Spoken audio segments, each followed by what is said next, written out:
안녕하세요. 방금 소개받은 주식회사 시즐의 이성혁 CFO라고 합니다. 오늘 감사합니다.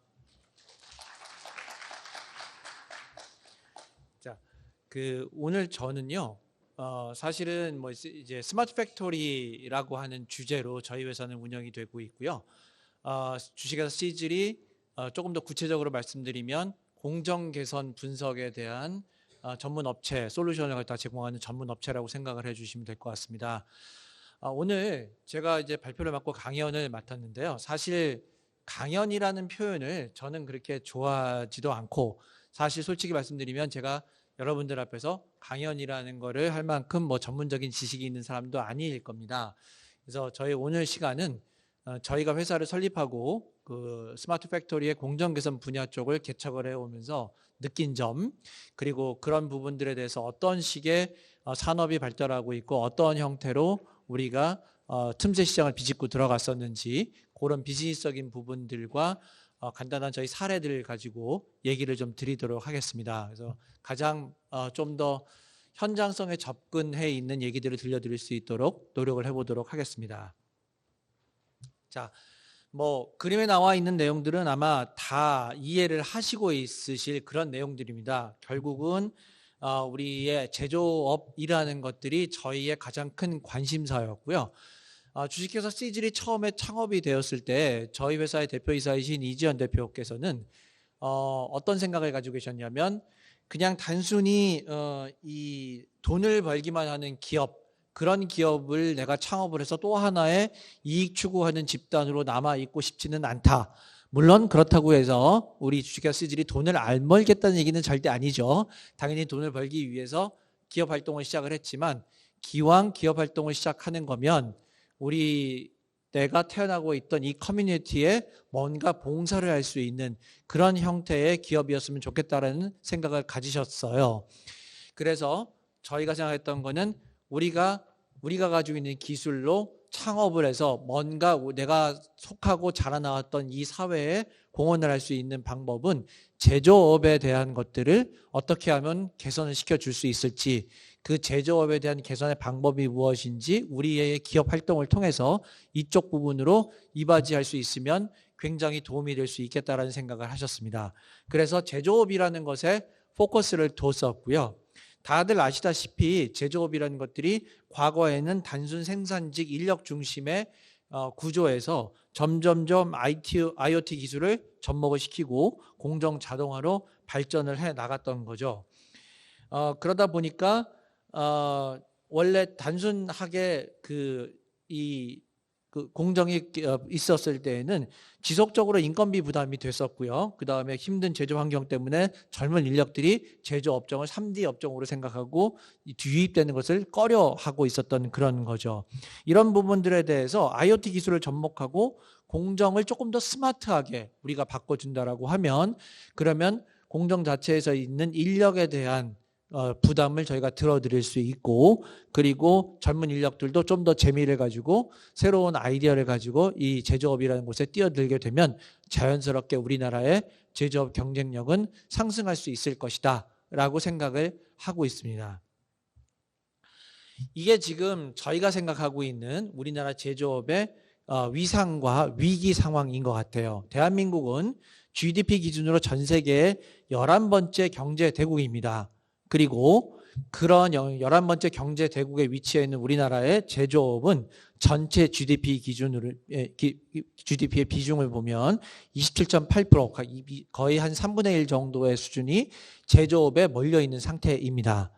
그리고 수출의 84%가 제조업체로부터 나온 제품을 가지고 수출을 해 나가고 있는 거죠. 그만큼 우리나라의 제조업이라는 것에 대한 위상은 굉장히 크고 중요한 업체로 되어 있는 것이고요. 주요 국가 GDP 대비 제조업종 비용을 보면 다른 선진국에 비해서 우리나라의 제조업 비중은 상당히 큰 편에 속해 있는 거죠. 그럼에도 불구하고 대한민국뿐이 아니라 전 세계 모든 나라들이 제조업체에 있어서는 상당한 위험 요인이 자리하고 있습니다. 국내 우리나라를 단독으로 놓고 생각을 해보면 최저임금의 상승이나 52시간 근로법이나 또는 법인세 인상 등이나 여러 가지 내적인 환경, 그리고 중국이나 또는 지금 베트남 이런 동남아 국가들의 제조 쪽에서의 부상 이런 것들의 대외적인 환경들 다 포함해서 상당히 양쪽에서 프레스가 눌러주고 있는 것 같은 그런 짜부가 되는 그런 느낌을 받을 수 있는 제조업의 어려움을 겪고 있는 것이죠. 그래서 요 아래쪽에 보시는 대로 제조업 부가가치 창출 비율이 우리나라는 24.5%로 해서 전체 OECD 30개국 중에서 24위를 차지하고 있는 거거든요. 사실 뭐 말이 24위지 전체 제 30개국 중에 24위면 거의 꼴찌에 헤매고 있는 수준이라고 조금 과장해서 말씀드릴 수 있는 상황이거든요. 그렇다 보니까 국내 제조업은 상당한 위기 상태에 봉착해 있다. 물론 이런 데이터를 들이밀지 않더라도 어느 누구도 국내 제조업은 상당히 어려움을 많이 겪고 있는 것을 이해하실 수 있을 겁니다. 자, 이거에 대한 대응 전략들을 각 정부들은 고심을 하고 있고요. 그거에 대한 대응 전략들을 독일은 인더스트리 4.0이라는 이름으로 스마트 팩토리 사업을 추구를 하고 있고요. 중국도 중국 제조 2025라는 제목으로 기존 산업에 ICT 기술을 융합해서 새로운 산업으로 발전시킬 수 있는 역할을 정부가 주도하고 있는 상황이고요. 일본도 일본 재형 전략이라는 이름 하에 비슷한 역할들을 하고 있고 그 결과 제조업이 6.7%씩 성장하고 있는 그런 역할들을 하고 있는 거죠. 대기업 국내도 마찬가지예요. 우리나라 정부도 가만히 손 놓고 있지는 않죠. 그런데 우리나라 정부는 기본적으로 우리나라 대기업들은 자체적으로 자기 자금을 가지고 지금 기존에 있던 주먹구구식 공정이 아니라 스마트한 공정으로 바꾸기 위한 노력들을 하고 있고 설비 자체를 자기 돈으로 최신 설비로 바꿔가면서 스마트 공정을 만들어내가고 있는 상황이죠. 그런데 국내 중소기업은 과연 그게 가능하냐? 특히나 하청이라는 구조를 가지고 운영이 될 수밖에 없는 국내 중소기업들은 그 부분이 활용이 되기는 쉽지 않은 상황이죠. 그렇다 보니까 스마트 팩토리로의 전환이 더더욱 중소기업에서는 필요한 상황이고요. 스마트 팩토리 시스템을 활용하지 않는 그 전 단계에서는 생산 단가는 계속적으로 올라오고 납품 단가는 사실은 마음대로 올릴 수 없는 엔드 유저의 그러한 구조 때문에 마음대로 올릴 수 있지 않아서 마진 구조가 굉장히 스퀴즈되고 있는 어려운 상황이 지속되고 있었던 거죠. 자, 공작기계의 공정 과정에서 발생하는 데이터를 기반으로 관리 체계를 구축하게 되면 그러면 이런 부분들을 조금씩 덜어나갈 수 있는 부분이 됩니다. 만약에 우리가 공정을 가지고 있는 것에서 나타나고 있는 데이터를 충분히 확보를 하고 있고 그 데이터를 가지고 우리가 뭔가 불량 제품이 나오게 되는 원인을 파악한다든가 아니면 우리가 가지고 있는 기계를 제대로 쓰고 있는지를 파악할 수 있으면 굉장히 도움이 되는 형태인 거죠. 그렇기 때문에 우리가 생산관리 시스템이라는 것이 필요합니다. 저희가 일반적으로 스마트 팩토리라고 하면 아마 오늘 참석해 주신 많은 분들이 머릿속에 제일 먼저 떠올릴 수밖에 없는 솔루션 이름은 MES라고 하는 솔루션일 거예요. Manufacturing Execution System이라고 해서 생산 관리에 대한 시스템을 도입한 기업들은 상당히 많이 있습니다. 우리나라 대기업도 마찬가지고 중소기업도 마찬가지고 이 생산 관리 시스템들을 필요로 하고 있고 굉장히 중요한 솔루션일 수밖에 없습니다. 많은 기업들이 ERP라는 시스템을 이미 오래전에 도입을 했고요. 공장단에서는 MES라는 시스템을 도입해서 생산의 효율성을 높여가면서 내가 만들고 있는 공정이 조금 더 생산성이 뛰어나게 조금 더 비용을 떨어뜨릴 수 있게 그렇게 데이터들을 모으고 수치해서 저희가 공정을 개선해 나가려는 노력을 하고 있는 거죠. 그런데 이게요. 저희가 사업을 처음 시작했을 때 저희도 시장조사라는 걸 하고 시작을 했을 거 아니에요. 그리고 저희가 생각했을 때는 아까도 말씀드렸다시피 대기업에서 일어나고 있는 활동들은 자체 자금으로 뭐든지 할 수 있고 그들의 인력 수준이나 인적 구성을 보면 다른 데의 도움을 크게 받을 필요가 없고 자체 솔루션이 뭐든지 다 구축이 가능한 그런 업체들인 거죠. 기업 집단이라는 형태로 묶여 있고 그 안에는 전부 ICT를 발전시키고 있는 자회사들을 끼고 있기 때문에 대기업들이 저희의 고객이 될 수는 없다라고 판단을 했어요. 그러면 이런 스마트 팩토리 시장에서 대기업들 말고 소위 말하는 뿌리 기업이라고 하는 기업들은 어떤가라는 것들을 저희가 조사를 하러 갔던 거죠. 그래서 뿌리 기업들한테 가서 처음에 저희 스마트 팩토리 솔루션을 만드는 업체인데요, 인터뷰를 좀 하고 싶습니다 라고 얘기를 하면 반응들이 어떠냐면요, 몰라요, 나는 스마트 팩토리 관심 없어요, 이거나요. 다른 하나는 뭐냐면 우리 스마트 팩토리 이미 도입했는데 도움 하나도 안 돼요 라고 말씀을 하세요. 그러니까 가세요. 그러니까 거의 뭐 잡상인 취급을 받아요. 굉장히.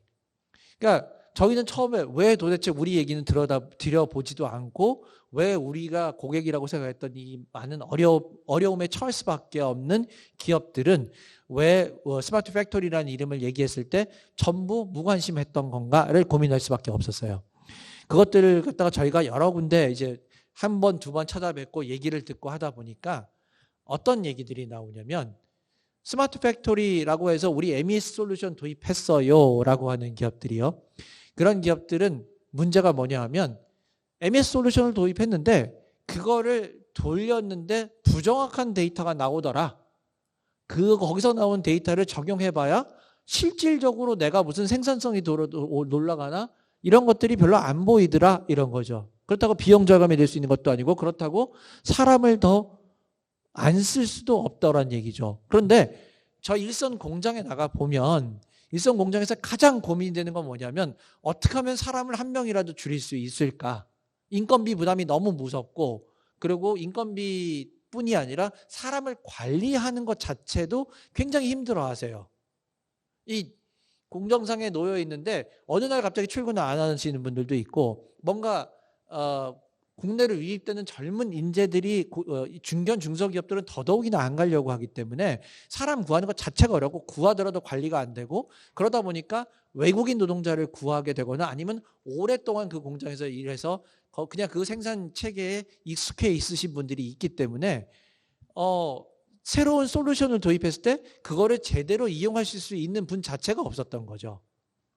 또는 그냥 기존의 공장을 오랫동안 운영했던 나이가 많으신 그런 공장장님들은 그냥 감에 의존해서 굉장히 많이 하세요. 근데 그 감에 의존하는 것들이 절대 나쁘다는 얘기는 아니지만 어쨌든 감에 의존했던 거기 때문에 과거의 관행에서 벗어나오기가 쉽지 않은 거죠. 분명히 뭔가 새로운 것들을 하고 좀 더 효율적인 거를 하려고 하는 의지가 있어야 솔루션을 도입을 하고 그 도입한 솔루션을 최대한 이용을 해갖고 바꿔 쓰는데 그런 것 자체를 거북스러워하는 그런 연령대에 계신 분들도 있으시단 말이죠.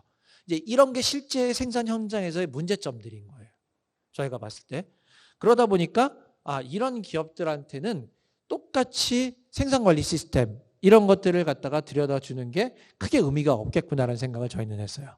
그러면 아예 도입할 의사가 없는 부분은 설득을 해서 도입할 수 있고 그다음에 얼마든지 효과를 저희가 보여드리면 저희 고객으로 돌아올 수 있어요. 그런데 도입을 했는데 잘 안 돼요. 나 관심 없어. 이거 했더니 안 되는데 그냥 너 돈 몇천만 원 날린 거예요. 이렇게 얘기하시는 분들이요. 그런 분들은 도대체 어떻게 우리가 그러면 도움을 드리면 될까라는 고민에 빠진 거죠. 그래서 그런 분들이 잘 안 된다고 하는 게 결국은 뭐냐면 아까 말씀드린 대로 그런 공장들에 있는 분들이 대부분 좀 첫 번째 너무 인력들이 타이트하세요. 마진이 많지 않으시다 보니까 어쩔 수 없이 인력 관리를 타이트하게 하시거든요. 그런데 MES라는 솔루션을 집어넣고 거기에 데이터를 입력을 시켜야 MES가 제대로 돌아가잖아요. 그러니까 데이터를 입력시키려고 하면 기존에 있던 인력들이 안 그래도 빡빡하게 공장 인력이 돌아가는데 조금 더 키인을 해야 되는 거죠, 데이터를.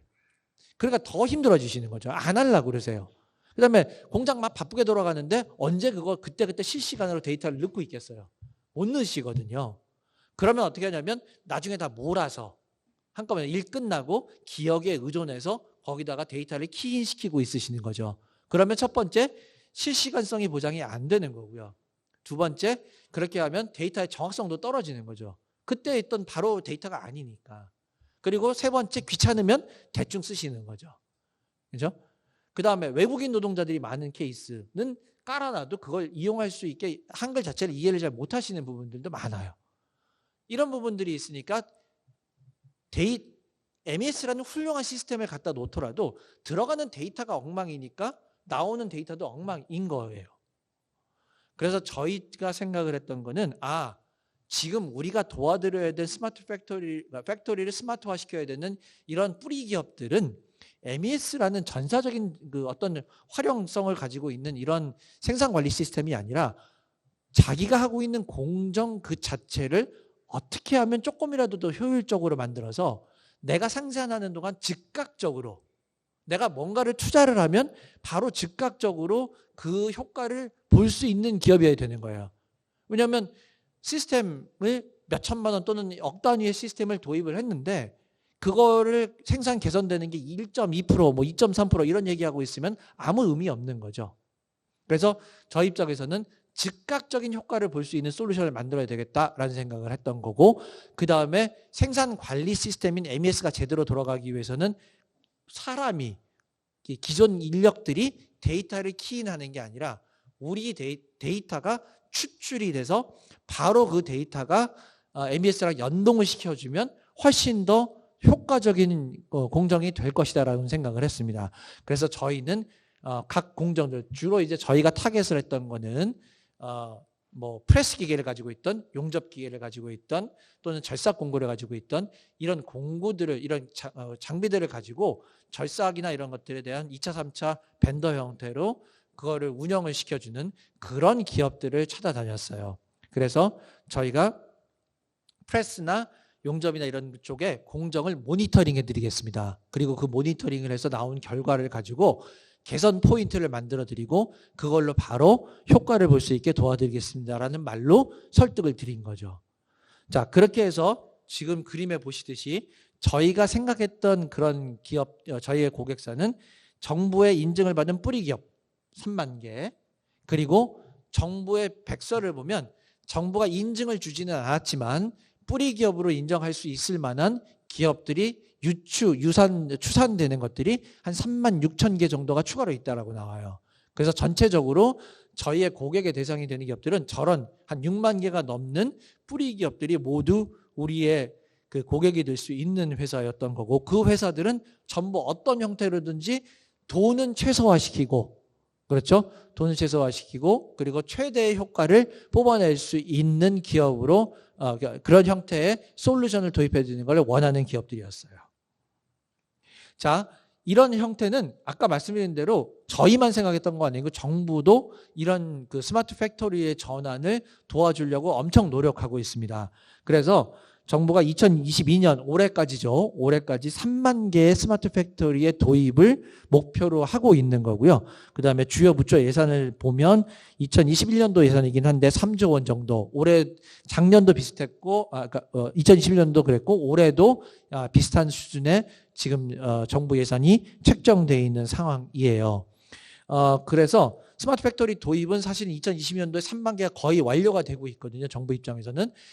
그런데 이제 그것이 실질적으로 어떤 효용성이 있느냐는 사실 약간 다른 얘기인 것 같아요. 아까 말씀드린 대로 정부의 이제 스마트 팩토리 도입 목표가 MES 같은 솔루션을 도입하는 것도 포함되어 있기 때문에 도입을 하고 스마트 팩토리로 전환이 됐다라고 선전할 수 있는 기업들은 3만 개에 육박하지만 실질적으로 효과를 보고 그것을 제대로 쓰고 있는 기업이 3만 개냐라는 것은 조금 다른 이야기인 것 같고, 거기에 또 다른 숨은 시장이 분명히 있다라고 저희는 생각을 하고 있습니다. 이렇게 여러 가지 이제 중소기업들에 대한 니즈가 있고 정부에서 도와주려고 하고 있고, 그 다음에 살아남기 위해서는 스마트 팩토리 시장을 안 할 수가 없는 상황이 전개되다 보니까 한국의 스마트 팩토리 시장은 연평균 11% 이상 성장을 하고 있고요. 그 다음에 2024년도에는 한 17조 정도의 시장으로 클 것이라고 지금 예측들을 하고 있는 시장입니다. 자, 저희는요, 그래서 다 좋은데 시장도 커지고 MES도 있고 여러 가지 다 좋은데 가장 저희가 도와드려야 되는 목표 중에 하나는 뭐냐면 마진이 박한 저희의 기업들이 큰 돈을 쓰지 않고 자기의 기존 설비를 스마트하게 쓸 수 있어야 되는 거죠. 그렇죠? 그러다 보니까 뭐 기계 바꾸세요 하면 뭐 새로운 기계를 바꾸면 스마트하게 될 수 있지만 그렇게 할 수 없는 기업들이니까 저희들은 기존의 기계를 그냥 놔두시고 저희가 제공하는 약간의 하드웨어와 장비와 그 다음에 솔루션을 도입하시면 저희가 이 너희 기계를 최적화시켜서 아주 스마트하게 사용할 수 있게 해드린다라는 것을 약속드리고 들어가는 거죠. 그래서 저희는 예를 들면 프레스 기계라고 하면 그 프레스 기계 안에 컨트롤러라고 하는 거, 일반적으로 이제 범용 제품으로 하면 저희들이 많이 들어보셨을 PLC라는 제품입니다. 그래서 데이터를 기계에서 추출을 하고 그리고 그 추출한 데이터를 데이터 센터로 전송을 시켜서 분류를 하는 그런 작업을 하는 키가 되는 요소인 거죠. 이 하드웨어인 PLC를 저희 시즐이 조금 변형시켜서 다시 새로운 형태로 개발을 하고 각 공정, 프레스면 프레스, 용접이면 용접 이런 공정에 굉장히 특화되어 있도록 그 기계를 하드웨어를 조금씩 바꿔서 저희는 그걸 이름을 이제 컨트롤러라는 형태로 이름을 부르고 있어요. 그래서 이 컨트롤러를 기계에 삽입을 하고 그리고 그 기계에서 나오는 데이터를 가지고 저희가 각 공정별로 다른 공정 개선 분석 솔루션에 입력을 시켜서 이 지금 프레스나 용접 이런 기기들이 제대로 돌아가고 있는지 뭔가 문제가 생길 수 있는 소지는 없는지 또는 이 기계들을 어떤 형태로 쓰면 훨씬 더 공정을 스마트하게 쓸 수 있는지 이런 부분에 대한 분석들을 진행을 해줍니다. 그렇게 되면 첫 번째로 저희가 생산성 향상에 대한 것들을 금방 도입시켜 드릴 수 있고 그 다음에 비용 절감을 시켜드릴 수 있고 그 다음에 불량이 날 수 있는 것들을 미리 차단하고 알람을 드리기 때문에 불량을 사전에 방지하다 보니까 당연히 품질이 개선이 되고요. 그리고 기계 자체에 대한 공정상에 나오는 데이터를 분석하다 보면 고객사들이 가지고 있는 기계 자체도 저희가 예지 보존을 통해서 오래 쓸 수 있게 만들어 드릴 수 있는 부분이 되는 거죠. 자, 저희가 이렇게 차별화시키고 있는 데는 아까 말씀드린 대로 기존의 MES들은 어떠냐면 MES의 그 솔루션들을 갖다 도입하는 업체들은 대부분 커스터마이징을 해서 들어가야 될 필요가 있거든요. 그러니까 대기업들은 대부분 비슷해요. 그러니까 지금 제가 말씀드린 이런 데이터를 취합할 수 있는 능력도 있고 많은 또는 인력으로 밀어붙일 수도 있기 때문에 MES라는 무거운 시스템을 하나 만들어 놓고 끼워 넣으면 그거를 활용할 수 있는 능력이 되는 거죠. 근데 중소 중견기업들은 다 상황이 다르거든요. 각자 처한 상황이. 그렇기 때문에 이걸 효율적으로 쓰기 위해서는 이 MES가 커스터마이징이 돼서 들어가야 되는데 그런 부분들이 기존의 시장에서는 조금 취약했던 것 같아요.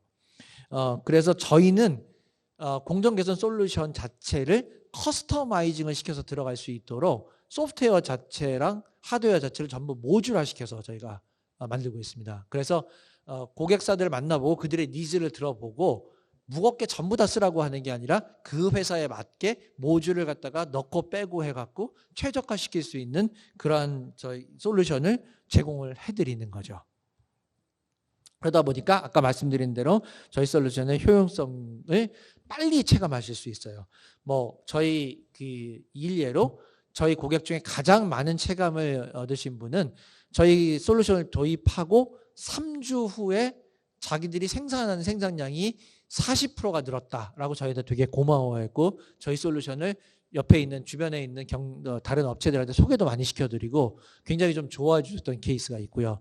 또 비용 절감 같은 케이스는 한 3개월 정도 만에 저희가 한 21% 정도 비용 절감을 갖다 시켜드린 케이스도 있고 해서 바로 이 저희 솔루션 MES까지 가지 않는 상태에서 공정개선 분석 솔루션만 가지고 저희가 체감적인 효과를 많이 안겨드렸던 케이스입니다. 그러다 보니까 저희가 저희가 2020년도에 처음 이 사업을 시작을 했고 8월 달부터 저희가 사업을 시작을 했는데 첫 해엔 저희가 한 28개 고객사를 저희가 확보를 했었거든요. 그 중에서 21개 고객사가 저희 써보고 바로 그 해가 끝나기 전에 저희 쪽 솔루션에 대해서 만족스러운 표시하고 우리가 예를 들면 프레스 열 때 더 열어줄 테니까 그쪽도 공정 개선해달라 이렇게 이제 제 요청이 들어온 게 한 75% 정도 됐었던 좀 굉장히 고무적인 그런 케이스가 있었습니다. 자, 여기가 이제 개선 사례인데요. 여러 가지 개선 사례가 있는데 이제 저희가 처음에 이제 저희가 많이 포커스를 했던 게 프레스 쪽에 많이 포커스를 했어요. 이 프레스 쪽에 포커스를 한 이유는 뭐냐면 잘 아시겠지만 이제 중소 중견기업들의 그 공장을 가보면 보통 이제 금형을 받아다가 그걸 원하는 대로 꺾거나 자르거나 갈거나 이렇게 해서 만들어주는 그런 형태죠. 그런데 가장 첫 번째로 우선순위 가장 앞단에 들어가는 그런 공정이 프레스 공정들이 대부분 많이 들어가거든요. 그래서 저희는 전략적으로 프레스 공정 쪽에 우리가 솔루션을 잘 만들어서 고객을 만족시켜주면 다른 공정들에 대해서 저희한테 분명히 거꾸로 요청이 들어올 것이다 라고 생각을 하고 프레스 쪽에 집중을 좀 했던 케이스입니다. 그래서 프레스에 대한 케이스가 조금 많이 있고요. 보통 보면 그 금형이 들어오면요, 조금 안타까운 얘기이고, 물론 많은 기업들이 그렇게 안 하는 경우도 많지만, 또 상당수의 고객들은 어떤 케이스가 있냐면, 금형이 들어오면 예전에 했던 그런 금형이랑 비슷한 거를 그냥 육안으로 보시는 거죠. 그리고 예전에 이 금형은 600톤짜리 프레스에서 우리가 찍었으니까 600톤짜리 프레스로 그냥 찍어. 이렇게 얘기를 하거나요. 아니면 또 어떤 케이스가 있냐면 그냥 원청사에서 뭐 2차 벤더든가 1차 벤더든가 원청사에서 이거 600톤짜리로 찍어서 우리한테 갖다 줘 라고 얘기를 하고 지시가 내려오는 케이스가 있어요. 그런데 실질적으로 저희가 이 프레스에 저희 시스템을 달고 찍혀 내려오는 것들을 한번 보잖아요. 그러면 600톤짜리로 내려서 찍는데 실질적으로 금형이 구부러지거나 하기 위해서 그 들어가는 실질적인 힘을 측정해 보면 어떤 경우는요 200톤도 안 되는 경우가 있어요. 정말로. 그러니까 그건 어떤 케이스냐면 정말 그 닭 잡는데 소 잡는 칼로 잡은 거죠. 그렇죠? 그러니까 200톤짜리 힘밖에 안 들어가니까 사실 용량이 300톤만 되는 프레스를 가지고 찍어 눌러도 충분히 이거를 갖다가 똑같은 아무 문제 없는 금형을 찍어낼 수 있었는데 무거운 600톤짜리 프레스를 찍다 보니까 당연히 생산 속도는 느려지겠죠. 가벼운 것보다 무거운 것들이 올라갔다 내려갔다 속도가 느리니까. 그러니까 아주 단순하게 이것만 집어내 드려서 600톤짜리 프레스로 찍지 마시고요. 300톤짜리 프레스로 찍어주세요라고만 해도 바로 SPM은 40% 가까이 늘어날 수밖에 없는 거죠. 그렇죠? 그래서 그렇게 아주 단순하게도 공정 개선을 시켜드릴 수가 있는 거고요. 그 다음에 지금 이 페이지에 나와 있는 건 뭐냐면 만약에 600톤짜리 프레스밖에 남은 게 없다. 지금 생산 현장에서 300톤짜리 프레스 쓰면 되는 거 알지만 그 300톤짜리 프레스가 지금 현재 남아있는 게 없다라고 했을 때는 그럴 때는 저희가 금형 개선 시켜드리는 거죠. 저희가 소위 말하는 프로그레스 금형 개선을 해서 이 2캐비티를 올렸던 거를 3캐비티를 더 올려서 한 번에 찍는 힘을 더 많이 들어가도 괜찮게 금형을 개선해서 저희가 공정을 갖다 재투입을 하면 그러면 생산 비용이나 이런 것들이 절감이 되기 때문에 회사에서는 크게 이득을 얻을 수가 있는 거죠. 또는 저희가 예를 들어서 1000톤 프레스로 찍어야 되는 그런 형태가 있어요. 이 1000톤 프레스로 찍어야 되는 금형이 들어왔는데 내가 가지고 있는 1000톤 프레스가 지금 이미 쓰고 있다. 그래서 난 지금 1000톤 프레스를 갖다가 다른 쪽에서 뺄 수 없다라고 해서 어떤 경우는 이거 저희 1000톤 프레스 못 씁니다라고 수주를 못 받거나 또는 수주를 받아놓고 1000톤 프레스 얼른 가서 하나 사오는 거죠. 그럼 투자비가 엄청나게 많이 들잖아요. 그런데 저희 시스템을 도입하고 공정 개선을 해서 금형 분석을 해보면 그러면 1000톤 프레스가 필요 없이 300톤짜리 프레스 2개를 연속 공정으로 해서 가져가면 똑같은 모양으로 나올 수 있다라는 얘기가 나올 수 있거든요. 이런 케이스가 있거든요. 물론 한 공정을 거치는 것보다 2 공정을 거치는 게 비효율적이라고 생각하실 수는 있지만 그러나 회사 입장에서 투자금과 또 이 이용 회사에 남아도는 이제 프레스나 이런 것들을 이용할 수 있는 것들을 보면 300톤짜리 프레스를 2개를 연달아 연속 공정으로 쓰는 것들이 더 효율적일 수 있거든요. 이제 이런 부분에 대한 저희가 그 공정 개선을 갖다가 컨설팅을 해드리면 이제 기회 비용이 더 늘어나는 거죠. 1000톤짜리 프레스를 안 사도 되니까 그리고 기존에 놀고 있던 300톤짜리 프레스를 효과적으로 이용할 수 있기 때문에 훨씬 더 많은 수주를 받을 수 있는 거죠. 자, 이거는 이제 기기의 가동 비가동 모니터링을 저희가 하고 있거든요. 그래서 기기가 어떤 시간에 비가동이 되고 어떤 원인으로 비가동이 된다라는 것들을 지속적인 데이터를 갖다가 모아오고 분석을 해보면 이게 기기의 잘못인지 공정의 잘못인지 여러 가지 잘못의 원인을 저희가 파악할 수 있는 거죠. 이런 비가동 시간에 대한 분석을 통해서 지금 프레스가 놀고 있는 비가동 시간을 줄여드리는 것도 하나의 공정 개선이 될 수 있고 그 가동 시간을 늘려주기만 해도 생산성은 즉각적으로 올라가게 되는 거겠죠. 그다음에 이 부분은 뭐냐면 이 위에 빨간 선에 리미트가 되어 있는 것이 지금 프레스가 받는 힘의 최대치인 거죠. 그리고 아래쪽이 최소치인 거죠. 이 힘의 곡선이 원래 이 프레스 기계가 사용할 수 있는 그런 그 힘의 위아래 단위인 거예요. 열량, 일량에. 그런데 그 안에 이게 찍히는 모습을 실제 분석하면 파란색 데이터 선이 이 어퍼 밴드와 로어 밴드 안에 들어와서 예쁘게 힘을 받고 있다라고 하면 이건 큰 문제가 없는데, 만약에 상위 단으로 뚫고 넘어간다라고 그러면 지금 모자르는 힘으로 억지로 찍고 있는 거죠. 그러면 금형이 똑바로 성형이 안 될 가능성이 있거나 아니면 기계에 무리가 와서 예지 보존을 못하고 기계가 먼저 망가질 가능성도 지금 발생이 되는 겁니다. 이런 부분들에 대한 컨설팅까지 가능해질 수 있는 솔루션을 저희가 제공을 해드리고 있는 상황입니다. 자, 그래서 지금 설명드린 대로 왼쪽 부분은 프레스 왼쪽 부분 저희가 공정 개선에 대한 솔루션, 특히 이제 프레스면 프레스, WMS는 이제 웰딩 쪽이니까 저기 용접 쪽이고요. UMS는 저희가 유틸리티 모니터링 시스템이라고 그래서 각 공정에서 어쨌든 나올 수밖에 없는 열, 가스, 그다음에 이런 각종 이제 유틸리티 전기 이런 부분들이 있죠. 이런 부분들에 대한 것들을 얼마나 쓰고 있고 얼마나 이걸 최적화시켜서 쓰고 있느냐를 저희가 검토를 해드리는 솔루션도 같이 있거든요. 그래서 공정 자체를 분석하는 것도 있고 그 공정에 들어가는 에너지에 대한 것들을 분석할 수 있기 때문에 이 부분은 에너지 친화적인 그런 형태의 솔루션이라고 보면 되고, 요즘 저희가 화두로 많이 얘기하고 있는 ESG의 Environment에 대한 부분에 대해서도 저희가 많은 도움을 드릴 수 있는 솔루션으로 되어 있어요. 그리고 저희도 마찬가지로 다른 회사랑 마찬가지로 MES라는 것들을 만들어져 있는데, 저희 회사의 MES를 쓸 수 있는 게 훨씬 편한 경우는 아까 말씀드린 대로 공정 개선에 대한 솔루션이 밑에 있으니까 거기서 데이터를 자동으로 추출을 하고 저희 하드웨어를 통해서 그게 MES랑 물려서 사람이 별도의 키인 없이 데이터를 들어가게 하니까 정확하고 그리고 문제 없는 그런 데이터가 나오기 때문에 MES 자체도 훨씬 더 정확하게 돌아가게 합니다.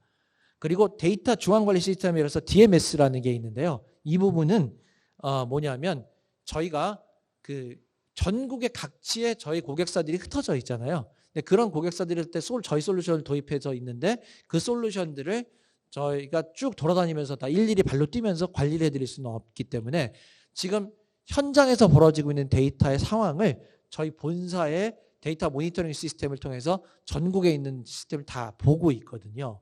그러면 저희 본사 안에서 앉아서 고객사들의 지금 현황이 저기에 뭔가 기기상의 문제점들이 발생하고 있다, 한계치를 넘어선 오류가 발생할 가능성이 있다라는 분석이 되면, 그러면 저희가 중앙관리 시스템을 통해서 알람을 보내거나 또는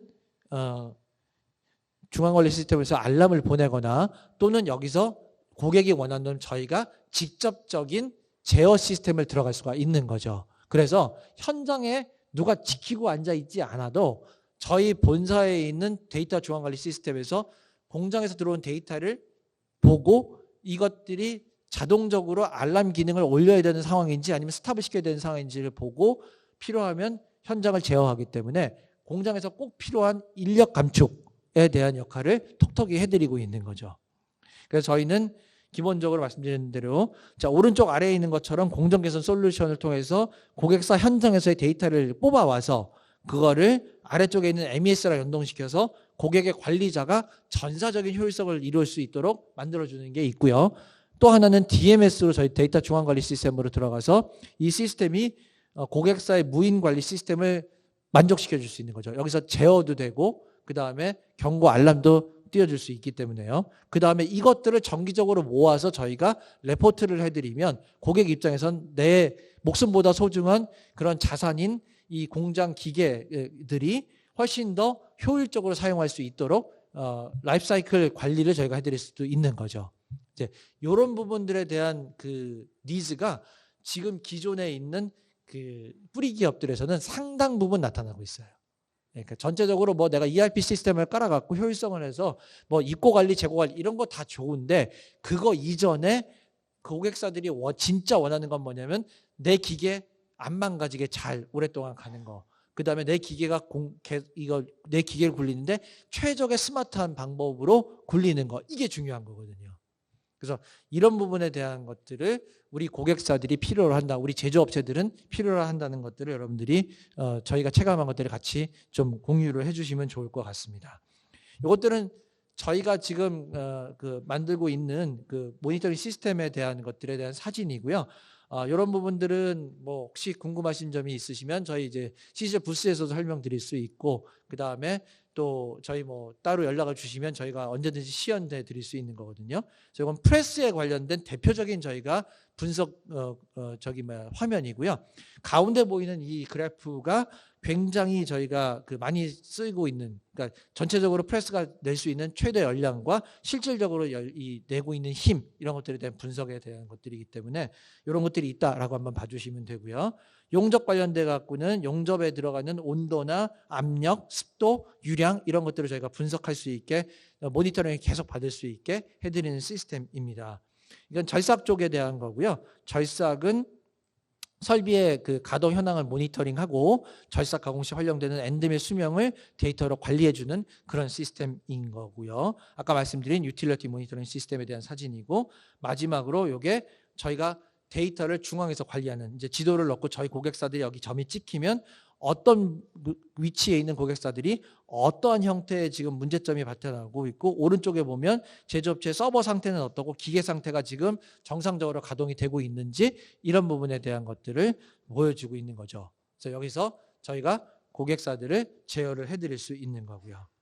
자, 뭐 이때까지 저희가 했던 설명들을 간단하게 많이 드렸고요. 요걸 통해서 저는 여러분들께서 오늘 이제 현장에 있는 그 어려움들을 좀 같이 이해를 해주시면 좋을 것 같고, 저희 시즐은 2006년도에 창립은 2006년도에 됐습니다. 2016년도에 됐고, 한번 처음에 이제 다른 사업을 시작할 때 한번 피벗이 돼서 지금 이제 공정개선 분석 솔루션을 진행을 하고 있는 회사이고요. 말씀드린 대로 2020년도에 본격적인 이제 스마트 팩토리 쪽 사업을 시작을 했고, 28개 업체를 통해서 약 한 29억 정도의 매출을 2020년도에 올렸었고, 작년에는 저희가 114억 원으로 매출이 많이 뛰었어요. 그리고 영업이익도 10억이 좀 넘는 금액을 나왔고, 올해 같은 경우는 저희가 상반기에만 70억이 조금 넘는 이제 매출을 올렸고, 하반기 저희 목표는 한 200억까지 올리려고 지금 노력을 하고 있고, 실제 고객사들이 많이 유입이 되고 있어서 좀 아마 가능성들이 있을 것 같습니다. 저희는 2025년까지 1000억의 매출을 올리는 것이 저희의 큰 목표이고요. 이런 목표를 좀 믿어주시는 VC들이 작년에 저희 회사에 투자를 좀 해주셨어요. 그래서 벤처캐피탈 3군데, 그리고 증권사의 신기사 파트 2군데, 이렇게 해서 총 5개 기관이 저희 업체에 55억 정도를 투자를 해주셨고, 그리고 저희는 이분들의 성원에 보답하기 위해서 2024년까지는 상장을 꼭 완료시키려고 노력을 하고 있습니다.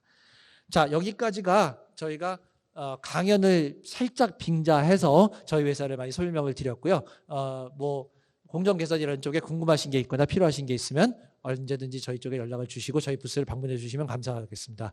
오늘 저의 좀 미천한 그 강연을 들어주셔서 너무 감사드리고요. 여러분들 모두 건강히 잘 지내시기 바라겠습니다. 감사합니다.